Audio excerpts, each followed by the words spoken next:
एक प्रसिद्ध भारतीय गायक, संगीतकार आणि संगीतज्ञ ज्यांनी 1960च्या दशकात मराठी संगीत रंगभूमीला पुनरुज्जीवन दिले। त्यांनी हिंदुस्थानी शास्त्रीय संगीत, भक्ती संगीत, भावगीते, अभंग आणि नाट्य संगीतात प्रभुत्व मिळवले। त्यांच्या प्रतिभेने संगीत क्षेत्राला नवीन दिशा दिली आणि अनेक कलाकारांना प्रेरणा दिली। ओळखा पाहू मी आज कोणाबद्दल बोलणार आहे?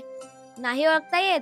सांगतो। त्यांचे मूळ नाव गणेश व आडनाव नवाथे, पण मंगेशी देवस्थानातील पूजा व अभिषेक सांगणारे भिकाजी तथा बाळूबुवा यांचे पुत्र म्हणून आडनाव अभिषेकी झाले।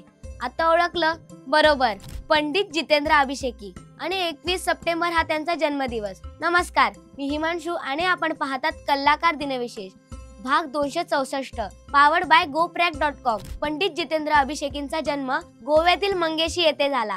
संगीताच्या वातावरणातच ते लहानाचे मोठे झाले। संगीतातील स्वर व तबल्याचे बोल हे त्यांच्या सवंगडी बनले। वडिलांना कीर्तनात लहानपणी साथ केल्याने स्वर, ताल, लय व उच्चार यांची त्यांना चांगली जाण आली। नंतर पुण्यात नहरबुवा पाटणकर व यशवंतराव मराठे यांच्याकडून ते गाणे शिकले। तिथून ते बेळगावला गेले व तेथे पेटी वादक विठ्ठलराव कोरगावकरांकडून त्यांनी संगीताचे काही धडे घेतले। पुढे ते 1952 मध्ये मुंबई आकाशवाणी केंद्रात कोकणी विभागात संगीत संयोजक म्हणून ते रुजू झाले। नोकरी करीत असतानाच उस्ताद अजमत हुसेन खॉ साहेब यांच्याकडून गायनाचे मार्गदर्शन घेण्याची त्यांना संधी मिळाली। शास्त्रीय संगीताच्या अभ्यासासाठी 1959 मध्ये भारत सरकारची शिष्यवृत्ती मिळाल्यानंतर ज्येष्ठ गायक जगन्नाथ बुवा पुरोहित गुणीदास यांच्याकडून त्यांना दीर्घकाळ तालीम मिळाली। विविधांगी व्यासंगामुळे आपली अशी स्वतंत्र शैली त्यांनी निर्माण केली। संपूर्ण व्हिडिओ पाहण्यासाठी कलाकार YouTube चॅनलला नक्की भेट द्या।